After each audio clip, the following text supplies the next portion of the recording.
Welcome to another tutorial. আজকের Microsoft এক্সেলের টিউটোরিয়ালে আমি আপনাদের দেখাবো হোম ট্যাবের ফন্ট গ্রুপ এবং অ্যালাইনমেন্ট গ্রুপগুলো কিভাবে ব্যবহার করতে হয়। প্রথমে দেখবো আমরা বোল্ড কিভাবে ইউজ করব। আমরা প্রথমে একটা সেল সিলেক্ট করব, এরপরে আমরা এখানে ক্লিক করলে দেখা যাচ্ছেন এটা মোটা হয়ে যাচ্ছে, বোল্ড হয়ে যাচ্ছে। আবার আপনি যদি এটা ক্লিক করেন তাহলে আবার আগের অবস্থায় ফিরে আসতেছে। এটা একটা শর্টকাট আছে, কন্ট্রোল আপনি আপনার কিবোর্ডে কন্ট্রোল এবং বি একসাথে প্রেস করলেই হয়ে যাচ্ছে। এরপরে আমরা আবার কন্ট্রোল বি প্রেস করলে আগের অবস্থায় ফিরে আসছে। এরপরে নেক্সট হলো ইতালিক। ইতালিকের জন্য আপনি সেল সিলেক্ট করে এখানে ক্লিক করলে দেখছেন ইতালিক একদিকে হেলে পড়তেছে ডান সাইডে। আবার আপনি এখানে ক্লিক করলে আগের জায়গায় ব্যাক করতেছে। এটার একটা শর্টকাট আছে,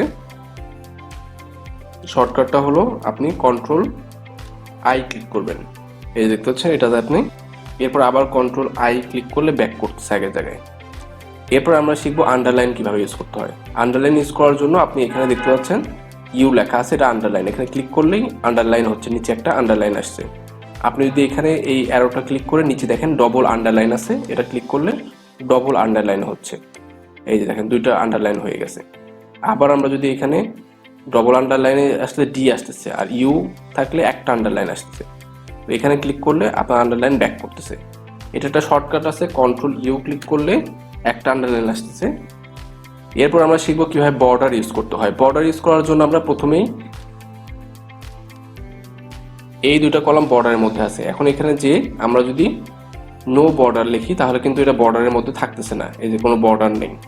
আবার আমরা ঠিক একইভাবে এই দুইটা কলাম সিলেক্ট করে এই জায়গাটা সিলেক্ট করার পর আমরা যদি অল বর্ডারে দিই তাহলে আপনার বর্ডার আবার ব্যাক করতেছে। আপনি দেখতে পাচ্ছেন যে এখানে আসলে বর্ডারের কয়েকটা অপশন আছে। এই যে অল বর্ডার আমরা নর্মালি এটা ইউজ করে থাকি। এটা ছাড়া আপনি যদি চারদিকে মোটা একটা বর্ডার দিতেছেন, এই যে দেখেন এটা একটা আউটসাইড বর্ডার, একটা থিক বর্ডার তৈরি হয়ে গেল। আমরা আগের মতো অল বর্ডার্স ক্লিক করলে অল বর্ডার্সে ফিরে আসতেছে। এটা একটা শর্টকাট আছে। আবার এখানে যাব, তারপরে অল্ট এইচ পি, এরপরে এ দিলাম, অল বর্ডার আবার চলে আসলো। তো এইভাবে আপনি কিবোর্ড ইউজ করেও আপনি এই বর্ডারটা ব্যবহার করতে পারেন। এরপর আমরা আসলাম ফিল কালার। ফিল কালারের জন্য আপনারা দেখতে পাচ্ছেন এটা লেখা আছে ফিল কালার। তো আমরা যদি এখন আপনি কালার দেখেন, যে কোনো আপনি কালার আপনার ইচ্ছা মতো আপনি ফিল করে নিতে পারবেন। এখানে দেখতে পাচ্ছেন চেঞ্জ হচ্ছে কালার। তো ফর এক্সাম্পল আমি এটা নিলাম, তো দেখেন এটা কালারটা থাকতেছে। যেরকম আমি এটা কালার করেছি এখানে ফিল কালার ইউজ করে। তো ফিল কালারের আরও অনেক কয়টা অপশন আছে। নিচে আপনি দেখেন মোর কালার্সের অপশন আছে। আপনার মাউসের কার্সার ইউজ করে এখানে আপনি দেখতে পাচ্ছেন এটা এই কালারটা নিয়ে নিচ্ছে। নিউ কালার, এটা কারেন্ট মানে বর্তমানে কোনটা আছে এটা দেখাচ্ছে, আর নিউটা কোথাও চেঞ্জ হয়ে যাচ্ছে। আপনি ওকে দিলে আপনার নতুনটা আসতেছে। এরপরে হলো ফন্ট কালার। ফন্ট কালারের ক্ষেত্রে আপনারা দেখতে পাচ্ছেন যে এটা হলো ফন্ট কালার চেঞ্জ করার। তো এখানে বিভিন্ন ফন্ট কালার আছে, থিম কালার্স আপনি দেখতে পাচ্ছেন অনেকগুলো কালার্স আছে, স্ট্যান্ডার্ড কালার্স, মোর কালার্স অপশন আছে। আপনি এখান থেকে যে কোনো কালার সিলেক্ট করতে পারবেন। যেরকম রেড সিলেক্ট করলে রেড, অথবা আপনি যদি ইয়েলো কালার সিলেক্ট করেন ইয়েলো। এই যে এখানে নিউ, এটা কারেন্ট কালার। আমি যদি ক্লিক করি চেঞ্জ হয়ে গেল, ইয়েলো কালার হয়ে গেল। ঠিক একইভাবে এখানে যে আপনি কালার চেঞ্জ করতে পারবেন। এটার আরেকটা অপশন আছে আপনি কালার চেঞ্জ করার, মানে শর্টকাটে আপনি কালার চেঞ্জ করে অপশনটায় যাওয়ার আরেকটা অপশন হলো অল্টে ক্লিক করবেন, এরপরে এইচ, এরপরে এফসি। এই যে এফসি চলে আসছে। আপনি যদি কিবোর্ড টাইপিং অনেক এক্সপার্ট হয়ে থাকেন এবং অনেক দ্রুত টাইপ করতে পারলে এটা অনেক তাড়াতাড়ি হয়। তো এটা আমি চেঞ্জ করে ফেললাম। এরপরে আমি আপনাদের শেখাবো ফন্ট নেম। ফন্ট নেম বলতে আমি বলছি এটা আসলে এটা ফন্ট বলা হয়, ফন্ট নেম না। এখানে দেখতে পাচ্ছেন যে অনেক ফন্ট আছে, আপনি আপনার ইচ্ছা মতো ফন্টগুলো চেঞ্জ করে নিতে পারবেন। আমি এটা নিলাম, দেখেন ফন্টটা চেঞ্জ হয়ে গেছে। এরপরে আমি যদি এটা থেকে আপনি সার্চও করতে পারবেন, font Times new Roman search করলাম, এন্টার ক্লিক করলাম, এটা চেঞ্জ হয়ে গেল ফন্ট নেম। এটার আরেকটা শর্টকাট হলো অল কি এইচ ডবল এফ, এই যে চলে আসছে। তো আপনি এখান থেকেও চেঞ্জ করতে পারবেন ফন্ট নেম। এরপরে আমরা ফন্ট সাইজ। ফন্ট সাইজ আপনি দেখতে পাচ্ছেন যে এটা হলো ফন্ট সাইজের অপশন। আপনি বড় করতে পারবেন, ছোট করতে পারবেন। যে আমি বড় করে ফেললাম, এর থেকে ছোটও করা যায়। 8-এ নিয়ে নিলাম, এই যে ছোট হয়ে গেল। তো নর্মালি আমরা 11-এ রাখছি। আপনি ইচ্ছা করলে যেটা দিয়ে বড় করতে পারেন, এই পাশে আছে ফন্ট সাইজ বড় করার, এটা ইনক্রিজ করে, সাইজ ইনক্রিজ, আর এটা সাইজ ডিক্রিজ করে, লেখা আছে ডিক্রিজ ফন্ট সাইজ। তো এটা ছোট করে ফেলতেছে, এটা বড় করতেছে, এটাই। এরপর আমি সুপারস্ক্রিপ্ট আর সাবস্ক্রিপ্টটা দেখাবো। এটা সাবস্ক্রিপ্ট, এটা সুপারস্ক্রিপ্ট। নর্মালি এই দুইটা আমরা ম্যাথের ক্ষেত্রে ইউজ করে থাকি। কেমিস্ট্রির ফর্মুলা আছে, এই ফর্মুলার ক্ষেত্রেও ইউজ করি। যেরকম আমি আপনাকে দেখাই, ওয়াটারের সংকেত আমরা যে H2O, সেক্ষেত্রে আমরা এখানে 2টা আমরা যেটা ছোট করার জন্য এখানে আমরা 2টাকে সিলেক্ট করব। এরপরে এখানে যে ক্লিক করার পরে আপনি দেখতে পাচ্ছেন যে সাবস্ক্রিপ্ট হলো নিচে থাকবে, যেখানে ছবিও দেখাচ্ছে নিচের দিকে আসতেছে, এই যে আপনার নিচে চলে আসলো সাবস্ক্রিপ্টে। ম্যাথের ফর্মুলা আমি A² + B²।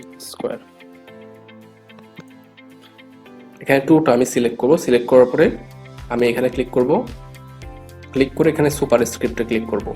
সুপারস্ক্রিপ্টে ক্লিক করে আপনি দেখতে পাচ্ছেন উপরে চলে গেছে 2টা। ঠিক একইভাবে এখানে ক্লিক করব, যে এখানে যে সুপারস্ক্রিপ্ট দিয়ে ওকে দিব।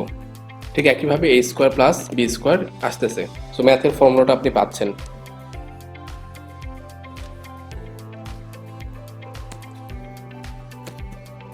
এখন আমি দেখবেন যে আমি শর্টকাট, আমি কিবোর্ড ইউজ করে আমি খুব সহজে করতে পারতেছি। সিলেক্ট করলাম 2টা, এরপরে Ctrl+1 ক্লিক করলে আবার এখানে চলে আসতেছে। এরপর আপনি জাস্ট ক্লিক করে করবেন।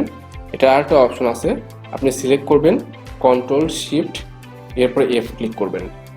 এই দুইভাবে আপনার এটা নিয়ে আসতে পারবেন, ফরম্যাট সেলের এই অপশনটা। তো এটা আপনি দুইভাবে নিয়ে আসতে পারবেন, আমি আপনাকে এখানে লিখে দিয়েছি দেখেন। তো এইভাবে দুইভাবে আপনি খুবই সহজে এটা আপনি সুপারস্ক্রিপ্ট এবং সাবস্ক্রিপ্ট করতে পারবেন।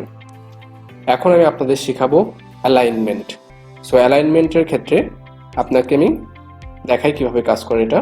তো আমরা এই একটা সেল আমরা সিলেক্ট করলাম, এই সেলের মধ্যে লেখা আছে বুক। তো এটা আছে লেফট সাইডে, এটা আমরা মিডলে নিতে পারবো, এটা আমরা রাইটে নিতে পারবো। আর এটা দেখাচ্ছে এটা মিডলে আছে দেখাচ্ছে। তো আমি আপনাকে এখানে মার্জ সেলে শেখাবো। মার্জ সেলের জন্য আপনি এখানে যে মার্জ সেল ক্লিক করবেন, এই যে মিডলে চলে আসছে সেন্টারে।